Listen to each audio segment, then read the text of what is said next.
GNN news, सिर्फ खबर। स्वागत है आपका। पिछले 4 दिनों से संसद के शीतकालीन सत्र में कोई काम नहीं हो सका है। एफडीआई के मामले पर जारी गतिरोध की वजह से संसद पूरी तरह से ठप हो गई है और इसी गतिरोध को दूर करने के लिए संसदीय कार्य मंत्री कमलनाथ ने बीजेपी के नेता अरुण जेटली और सुषमा स्वराज से मुलाकात की।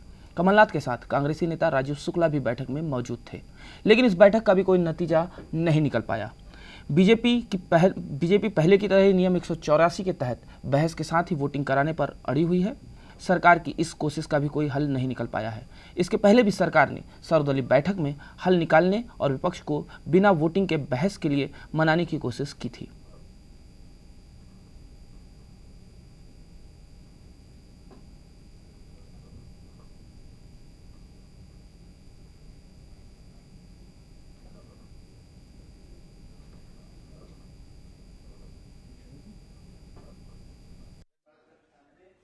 तो हमारा आज भी आग्रह यही है कि अब तो प्रधानमंत्री कह रहे हैं कि हमें बहुमत का विश्वास है।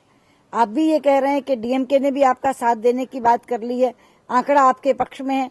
तो अगर आंकड़ा आपके पक्ष में तो आप वोट क्यों नहीं करा लेते। और हमने ये भी कहा कि अगर आंकड़ा आपके पक्ष में नहीं भी निकला और 184 का हमारा प्रस्ताव पारित भी हो गया तो सरकार थोड़ी गिरेगी, केवल एफडीआई जाएगी। तो देश का मानस अगर एफडीआई के पक्ष में नहीं है तो उसे जाना ही चाहिए। तो आप क्यों ये आग्रह किए हुए हैं कि 184 हम छोड़ दें। तो आपने सुना सुषमा स्वराज को। देखते हैं कि हल क्या निकलता है। अब बात गुजरात के चुनाव की। गुजरात में कुपोषण दिखाने के लिए श्रीलंकाई महिला और बच्चे को अपने विज्ञापन में दिखाकर किरकिरे करा चुकी कांग्रेस फिर फंसती नजर आ रही है। गुजरात विधानसभा चुनाव के लिए कांग्रेस की ओर से अब किसानों की बदहाली को दिखाने के लिए जो विज्ञापन बनाया गया है उस पर बीजेपी ने यह आरोप लगाया है कि इस विज्ञापन में दिख रहा किसान राजस्थान का है। कंधे पर कुदाल रखे किसान के फोटो वाले विज्ञापन में कांग्रेस ने प्रदेश में किसानों की दयनीय दशा के होने का दावा किया था, लेकिन बीजेपी ने आरोप लगाया है कि फोटो वाला किसान राजस्थान का है। अगर बीजेपी का यह दावा सच साबित होता है तो कांग्रेस के लिए ये किसी बुरे सपने से कम नहीं होगा।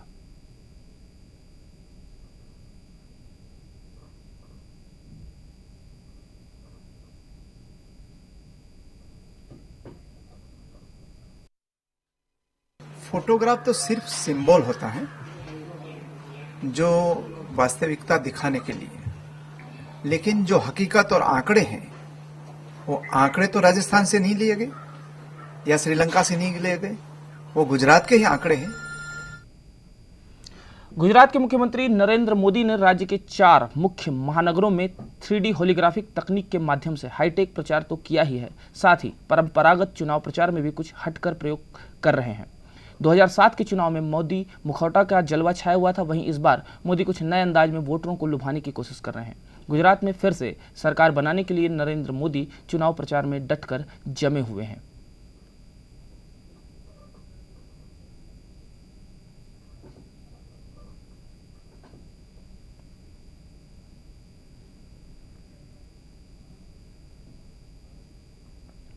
अब बात महाराष्ट्र की। मनसे प्रमुख राज ठाकरे के खिलाफ फेसबुक पर कथित रूप से भला बुरा कहने पर 19 साल के एक लड़के को हिरासत में लेकर बुधवार को पूछताछ की गई है। कुछ दिन पहले शिवसेना प्रमुख बाल ठाकरे के निधन के बाद मुंबई बंद को लेकर सवाल खड़ी करने वाली 2 लड़कियों को भी हिरासत में लिया गया था। ठाणे जिले में पालघर पुलिस ने सुनील विश्वकर्मा नाम के इस लड़के को हिरासत में लेकर उससे पूछताछ शुरू कर दी है। फिलहाल उसके खिलाफ कोई मामला दर्ज नहीं किया गया है। इस बारे में कानूनी सलाह ली जा रही है। एसपी अनिल कुंभारे के मुताबिक ठाणे साइबर क्राइम ब्रांच मामले की जांच कर रहा है। मनसे की ठाणे शाखा के प्रभारी कुंदन सखे ने बताया कि राज ठाकरे के बारे में फेसबुक पर भद्दी टिप्पणी करने के बाद सुनील को पुलिस के हवाले किया गया है। लड़के के खिलाफ मनसे इकाई की छात्र इकाई के नेता भाविस ने शिकायत दर्ज कराई थी।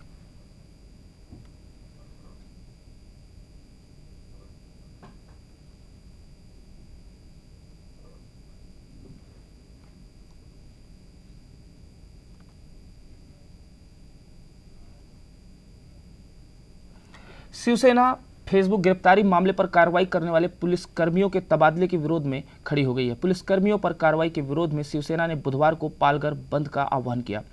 थाने के एसपी और पालघर पुलिस स्टेशन के सब इंस्पेक्टर ने शिवसेना संस्थापक बाल ठाकरे को लेकर फेसबुक पोस्ट करने पर सीनियर्स का आदेश न मानते हुए 2 लड़कियों को गिरफ्तार किया था। इस मामले में थाने के एसपी और पालघर पुलिस स्टेशन के सब इंस्पेक्टर मंगलवार को सस्पेंड कर दिए गए थे।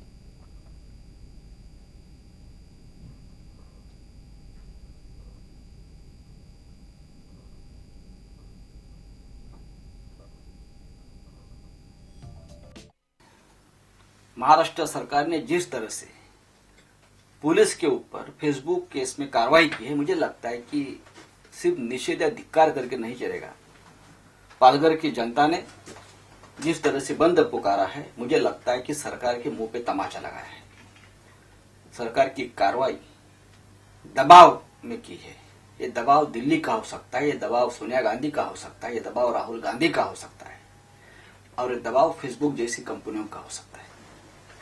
जिस तरह से 2 लड़कियों ने बाला साहब ठाकरे जी के निधन के बाद कमेंट की फेसबुक पे, उससे तनाव बढ़ सकता था और उनके जान माल की रक्षा के लिए पुलिस ने उन पे कार्रवाई की। ये सच है और ये बात ये लड़की और उनके जो पेरेंट्स है उसने भी मानी है। तो सरकार को क्या तकलीफ है?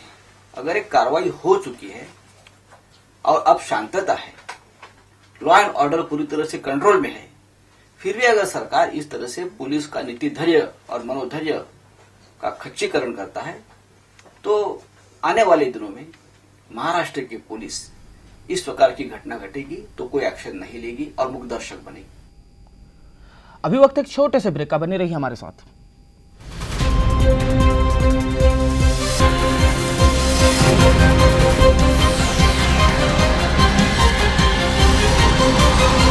GNN न्यूज, सिर्फ खबर।